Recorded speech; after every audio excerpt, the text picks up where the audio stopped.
폴란드만큼은 아니지만 몇 년 전부터 한국의 K2 흑표 전차 100대를 구매하고자 했던 나라가 있습니다.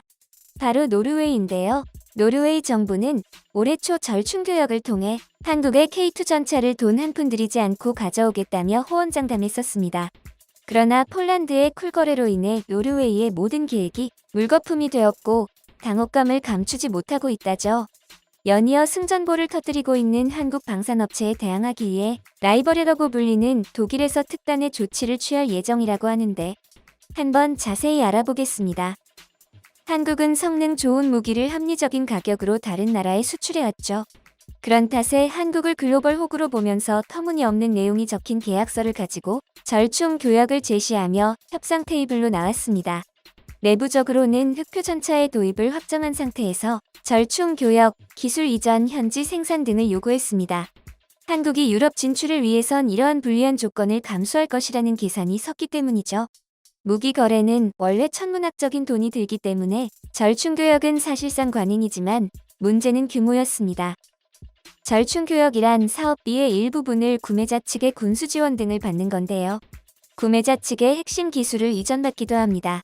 K2 흑표 전차 100대를 100% 물물 교환을 한다고 하면 약 1조 원 어치의 노르웨이 제품을 받아올 수 있다는 얘기죠.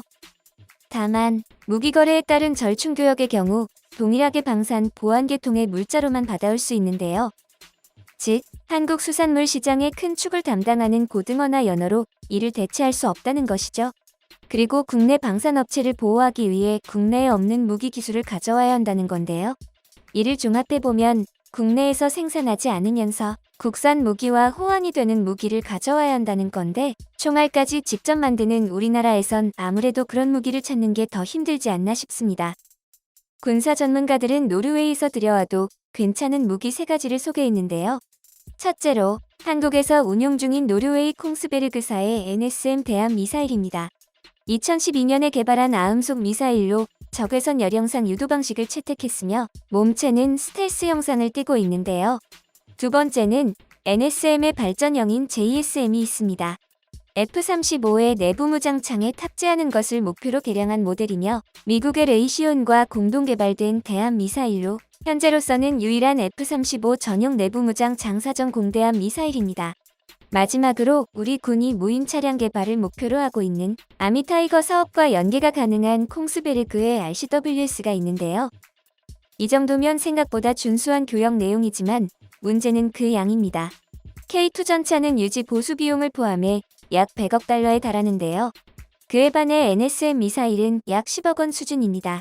노르웨이가 필요한 100대의 K2 흑표 전차를 바꾸려면 우린 1000개의 NSM 미사일을 사야 한다는 것이죠.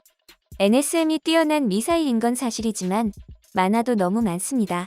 게다가 있으면 좋다는 거지 굳이 필요하지도 않은데요.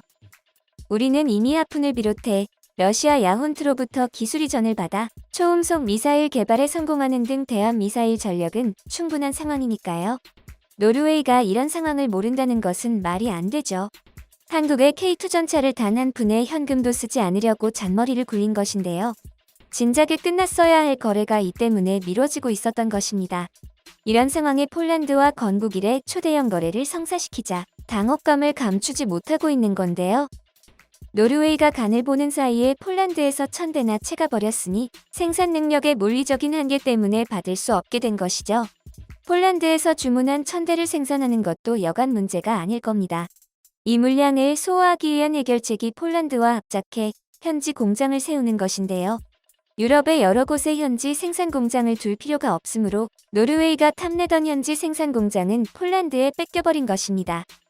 지난달 12일 노르웨이 차관 벤트 요아킴 벤스는 기자회견에서 올해 안으로 협상을 마무리 짓겠다고 밝혔습니다. 여전히 NSM 미사일과 RCWS의 절충 교역을 들이밀고 있지만 만약 그 수를 줄이고 기술 이전을 받는다면 한국에서 이를 독자적으로 개발할 수도 있으므로 나쁜 것만은 아니라고 합니다. 한편 한국 방산업체가 파죽지세로 서방 시장을 노리자 독일 방산업체는 이를 주시하고 경계하고 있는데요. 한국의 K2 대 독일의 레오파르트 2A7, 한국의 K9 대 독일의 판저하우비츠 2000. 두 전차와 자주포는 현재 방산시장 최대의 라이벌로 여겨지고 있죠. 그 이유는 아이러니하게도 노르웨이와 한국의 무기 계약 과정에서 두 나라의 무기가 최종 후보에 올랐었기 때문입니다. 각 무기가 노르웨이에서 성능 테스트를 진행하며 자웅을 겨뤘는데요. 지난 14년 K9과 판저하우 비츠 2000의 대결에서는 테스트 도중 판저하우 비츠 2000에 시동이 걸리지 않는 사고가 발생하며 어이없게 탈락하는 사태가 발생했었죠. 이 사건으로 인해 한국의 무기는 다양한 지형, 기후가 존재하는 한국의 특성을 고려해 설계되었기 때문에 승전보를 올릴 수 있었다고 대대적으로 보도되기도 했죠. 그 후 노르웨이의 얌체짓으로 계약이 많이 미뤄지긴 했지만요.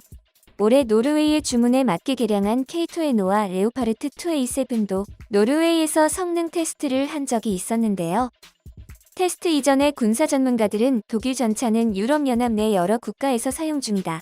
노르웨이도 기존의 독일 전차를 운용해왔기 때문에 가격이 좀 비싸다고 해도 레오파르트 2A7을 선택할 확률이 높다. 라고 분석했는데요. 막상 테스트를 보고 나니 K2NO의 장점들이 두드러져 보이기 시작했죠.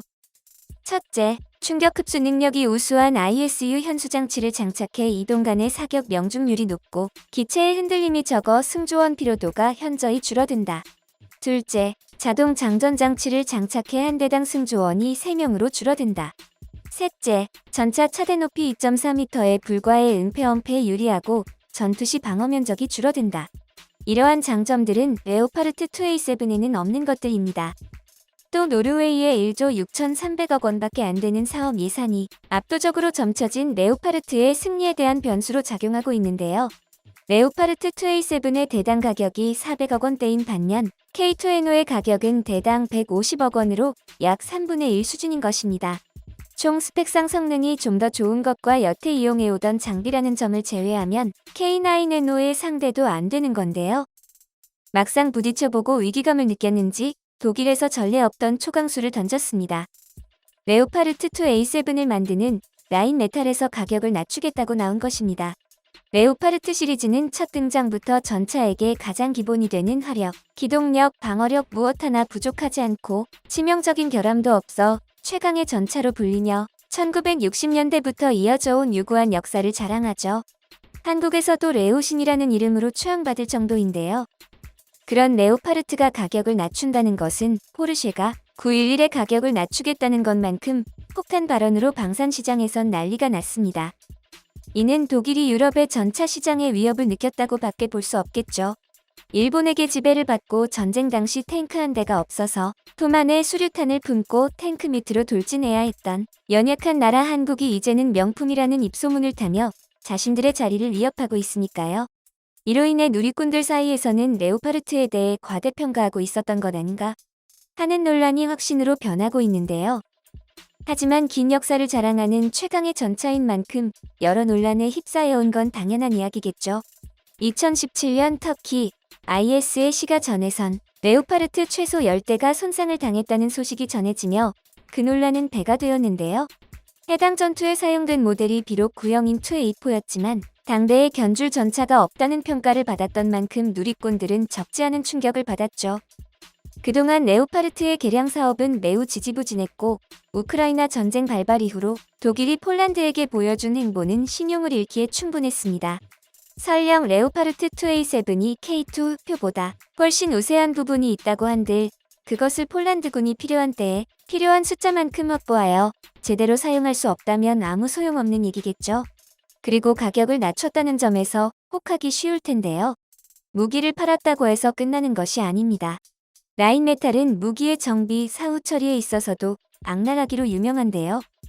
독일 미디어 매체 펑케에 따르면 독일 내에서 운용 중인 레오파르트의 절반 이상이 작동하지 않는다고 하는데요. 244대의 전차 중 95대만이 운용되고 있다. 현재 53대의 차량이 개조되고 있으며 7대는 산업 및 테스트 센터에 있으며 89대는 사용으로 인한 피해를 겪고 있다.